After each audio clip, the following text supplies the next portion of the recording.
Hi guys, I'm turning 30 in a month, and I know it's not that much of a big deal, but I am Joey being incredibly dramatic from Friends when he's like, why God, take me, take the others, not me. That's me. I know it's not that much of a big deal, but I feel like as it's approaching, I'm getting a bit more reflective, and I'd like to do a video just talking about some things that I've learned in my 20s, and maybe if you're in your early 20s, these are some things that you might be able to relate to, or if you're in your 30s thinking back to your 20s, you might be able to relate to them too. But one thing I can promise before I start is, if you are in your early 20s or 20 or in your teenagers, you are not going to be the same person from the start of your 20s to the end. Everything's going to be completely different in a great way, but that is a guarantee. That's the one guarantee I can give you. You may notice that my voice is going a little bit. I had a little bit of a virus this week, which I've been getting over just slowly. So here we are. But the voice is the last thing, so I'm feeling a lot better. So the first thing I was thinking about was, don't lose your childhood spirit. Adulting is completely made up. Everything is completely fabricated, and I don't think it's our natural instinct to be so serious. And, you know, laughter and playing, I think, are not things that go when you're an adult. They're still there, and I think that's the core of what we still are. So that's my first one, is don't lose your childhood spirit. Hold on to it. Hold on to the curiosity, the playfulness, the joy. I feel like people who I've surrounded myself around still have that playful spirit as well. Not everything is taken to such an adult way. And when I think about adulting and this corporate 9 to 5 and commuting and all of the bills and all of that stuff, yeah, sure, they exist, but it's not how I want my whole life to be built and fabricated around. So I like to think that I've still got my childhood energy still there. Number 2, avoidance causes anxiety. I've avoided a lot, I think, in my 20s, and I've learned that the longer I delay a conversation that I don't want to have, the longer that I worry about something without taking action, the longer that I let things fester without resulting on something, the longer the anxiety, the more pain I cause myself, because I cause myself anxiety during that time. When even if it's going to be painful or positive or whatever happens from whatever you're avoiding, you don't feel anxious, and that's inevitable anyway. So I think what I've learned is, and I'm still learning to do this, rip off the band-aid. Avoidance causes anxiety. Number 3, people come in and out of your life, and that is completely okay. The people you need in your life, you've got in your life right now. They're here, they'll be there, they exist. People are supposed to be there for some chapters of your life, and then people are supposed to be there for other chapters of your life. And some people are supposed to be there for the whole time. And that is okay. You know, I feel like there's this sense that, you know, failure, failed friendship, failed relationships, whatever, like people you've got to hold on and clutch on. But I think going through my 20s, there's been so many incredible people who've been there for different journeys, but out of my control most of the time. Some people are not in my life anymore. And maybe I've tried to grasp onto that sometimes, to my own peace and my own joy, and cause myself maybe pain, like going like, oh, why is this person pulling away? And then maybe a couple of times I've realised that I'm in a different place, and it's, you know, sad as it is, sometimes friendships or people in your life, work colleagues, whatever, come in and out of your life. It's okay. You can still love them. They're still there. That moment, that time hasn't gone anywhere. It just means that, you know, you're not forcing something that either isn't reciprocated or isn't meant for right now. Number 4, movement changes you. I have had a weird relationship, I think, with exercise. And I think for a long time I didn't really know what to do exercise-wise. But I think in my early 20s, it was just a lot more of a punishment. It wasn't joyful. I was going to the gym for the sake of it, but not really doing anything. And then in my later 20s, I started to realise how different it feels to move. Like, and I mean that in the sense of yeah, the extreme high of maybe doing a workout, like an intense workout, Barry's boot camp, or like a gym class, spin class, whatever, go for a 10K. I love that high. But even on a more subtle level, like even just walking instead of driving to somewhere that I can go, and not just sitting down all day every day. So sometimes taking care of yourself, but just moving, yoga, like trying to just moving as much as possible. It changes more, less even about your physical. I think it just changes you, my energy, my joy, my self-love. Movement. 5, don't be so hard on yourself. You know, I'm so hard on myself. And I think in my 20s, I'm 29 now, nearly 30, from early 20s, it's gone in like weird waves. I think there was that sort of like youthful confidence that I had in my teenage years, and then early 20s, mid 20s, a lot of like, you know, why am I not there? Why am I not doing this? You know, almost a bit of lack of self-confidence in things that happen in life, which have then maybe led for me to not big myself up and not know myself well, or not knowing myself well enough is the main, where it's come from mainly. But just not having that self-confidence. We're all human. And I even think about this with other people in my life. And that's why I rarely actually, I think now, I used to get really annoyed by things and what other people do. But I don't now, because I'm just like, nobody can do the right thing all the time. Everyone's just making choices. And that choice sometimes is probably going to hurt someone, and the other choice is going to hurt someone else. But sometimes you just got to make a choice. So I think I'm very understanding of other people who have that. And I've realised that it's okay for me to sometimes make a decision that maybe in a year's time I might not think is the right decision, but that's caused so much indecision, and then I've been hard on myself. It's okay sometimes to make the wrong... Like, this is what your 20s are for. And I think your whole life, what are your 20s, whatever. I think that phrase is going to go for me as well, because, like, this is what your life is for. To work out what different things and figure it out. Like, you're not always going to make the right decisions, and other people aren't. And that's okay. And accepting that with other people is going to cause me peace. Number 6, this one goes without a bit explanation. Sweet treats are mandatory. Mandatory. Number 7, you can't and shouldn't fight every battle. I was reading, actually, I can't remember if it was 4,000 Weeks or Meditations of Immortals by Simon Berkel. I forgot what the author's called. But really good books. I was listening to the audiobooks. And they're about... And he was talking about how if you kind of like fight so many battles, you know, you can't fight everything. There's so much going on in the world.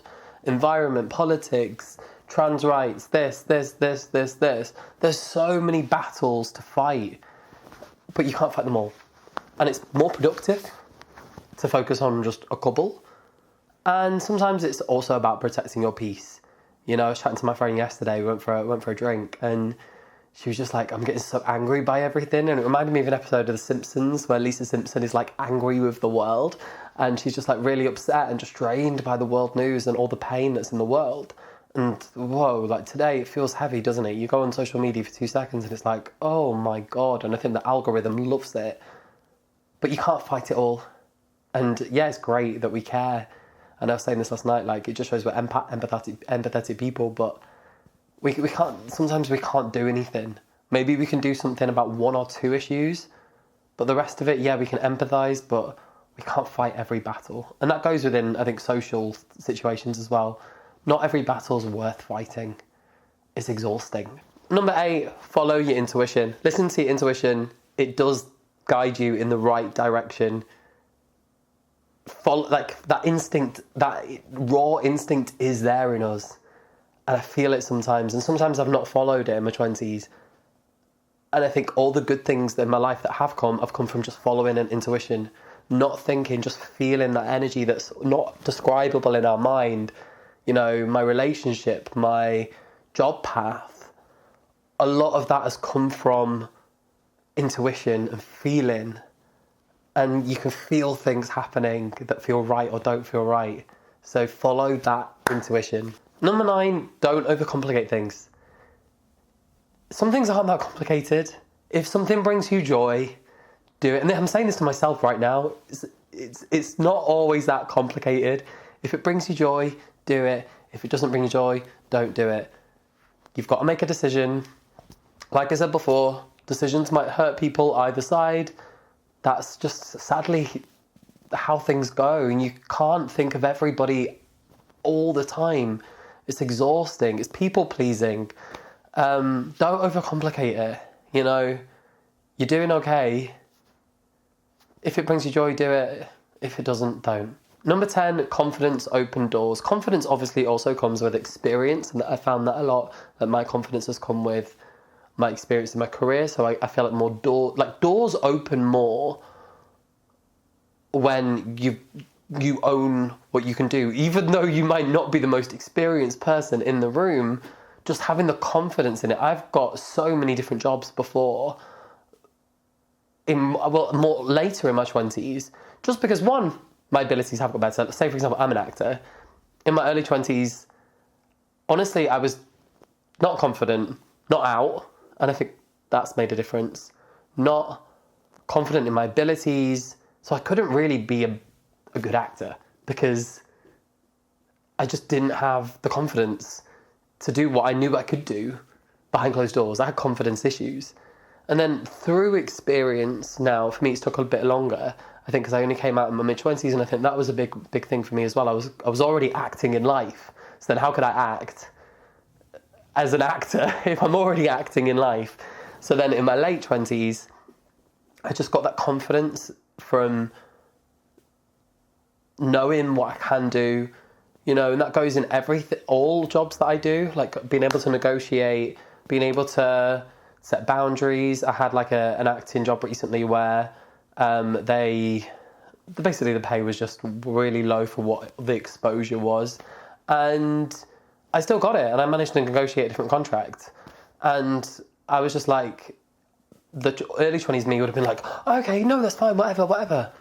But then one, I'm probably not as respected, and I got asked back for this job I did as well. I think there's a respect there for people who are confident in their abilities and what they can do and what their boundaries are.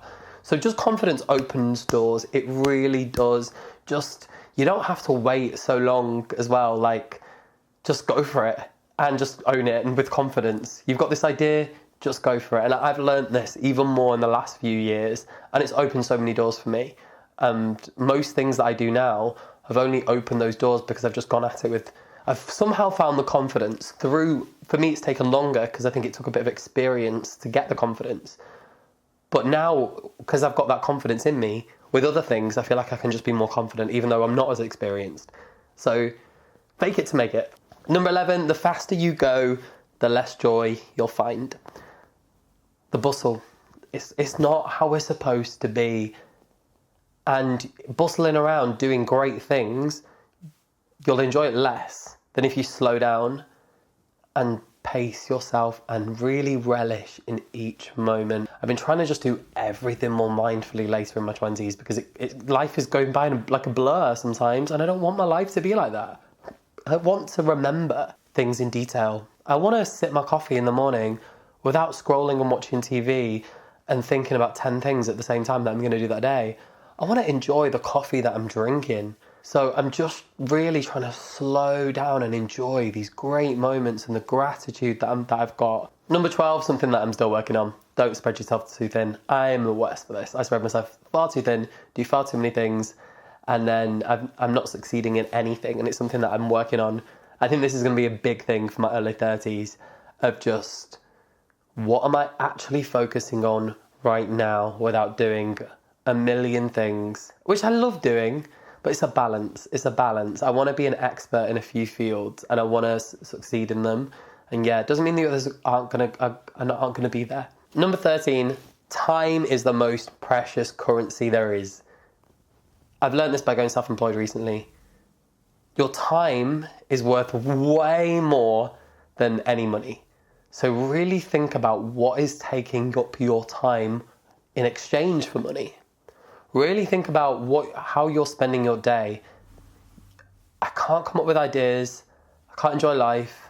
I can't do what I want without time. It's not a luxury, but it's the most precious thing. It shouldn't be a look. If it's a luxury, something's felt wrong with me in the past. I'm not enjoying life if I've only got a limited amount of time in my week that I'm going to find the joy and freedom and space to exist and be and create. Number 14, pets change you. I got cats in my 20s, and I'm sure you got, this is a personal one because I'm sure maybe you grew up with animals, but I got cats in my late 20s. Changes your life.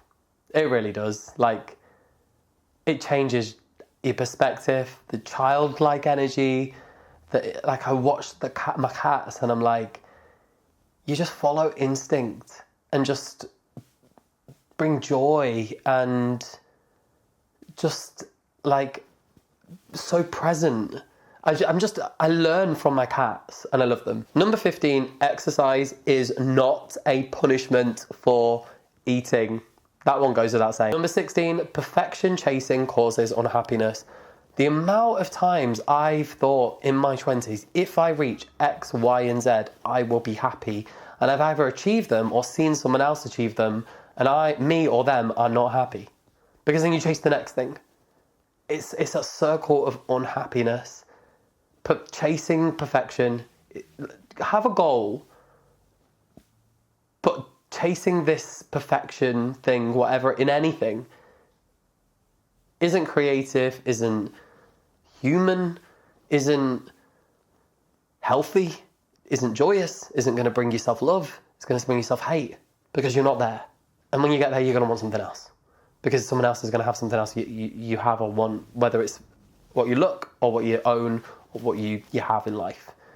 There's no perfection. You're just you right now, and that's fine. You're great. You're sweet. You've got a lot of great stuff. Number 17, I think this one comes up really well. Gratitude changes your mind. Being grateful changes your mind. Like, massively.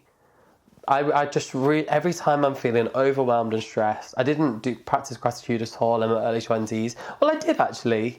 It was in my early 20s that I started, because I didn't have a lot of joy in my high school times as a teenager. I just didn't. I didn't enjoy high school. And it was when I got to university, actually, that I started to find joy, started to find my people. And then after at drama school, found my people there. And in between, found my people through my 20s. Through my 20s, I found my people. I didn't find them in my teenage years. No, that's why I think maybe I was a little bit more delayed coming out and that kind of stuff. And I was so grateful for, like, being able to go on holiday, like, which people in my family just weren't able to do. I'm from a working class background. Like, gratitude for really, like, even though there's some things that I've not achieved that I thought I might have by now, like, for example, I've not bought a house. I don't care, because I'm so grateful for what I do have. I've got a gorgeous house that I'm renting, but I'm doing what I want to do. I've got people I love in my life massively, partner I love massively, cats, my parents are alive and well. Like, I've got so much grateful stuff in my life. And when I think of all that, all these, like, comparisons in my head that I have to other people just go away. Because I'm like, I'm so lucky. Like, so, yeah. Gratitude just changes your everything. Everything. I need to remind myself of that as well.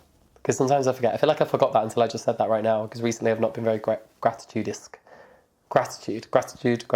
18. Literally nothing is impossible. I've learned this from my 20s. Like, it feels like so much when your early 20s is so out of reach.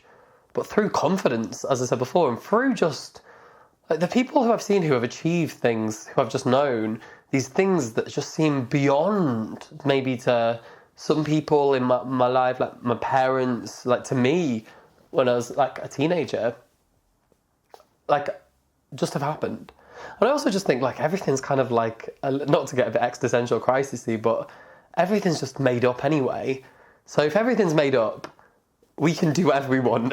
Like, yeah, it's going to be more difficult if you've got less privileged situation financially, etc. I understand that. But literally nothing is impossible. Literally nothing. Nothing. Number 19, spending time alone is your superpower. It feels weird when I've been around loads of people, and in my early 20s and late teens, and mid 20s, I constantly just felt like I had to be around people all the time. And I think it's because I didn't know who I was. And yeah, I did grow up actually as an only child, so I did spend a lot of time by myself. I feel like a therapy session now. But now, in my later 20s, I relish time by myself. I love it. And sometimes when I've been around loads of people for a little bit, I find it really difficult to be by myself at first. It takes almost like a week for me to readjust to like, okay, I'm like spending a bit of time by myself and that's okay now. Like, it takes a bit of time for me. But when I get to that point when I'm enjoying it, I can hear my intuition again and hear my thoughts and ideas again. I can be present again and reflect again, which leads on to really nicely to number 20. Stop and reflect on how far you've come, and that's what I feel like I'm doing a lot at the moment, and we don't do it enough of. We don't celebrate our wins enough. We don't. We're too hard on ourselves. Stop and reflect on how far you've come. Because then you can think of what went well, what didn't. You can think about moving forward, but you can also celebrate those wins that you might have forgot about. And I forget, like we do that a lot. I forget about things, and I'm like, wow, I did that though. I did that. That's huge. So stop, reflect on how far you've come personally as well. It doesn't have to be an achievement, just maybe who you are now. The little wins, celebrate the little wins. Reflect, journal, however you want to do it. Just sit by yourself for a little bit and think, scroll through pictures, have check-ins to reflect on how far you've come in everything. Okay, I've got a month, so not quite 30 yet, but I'll fill you in if I have any more existential dread between now and then. Have you turned 30? And if you have turned 30, how was it?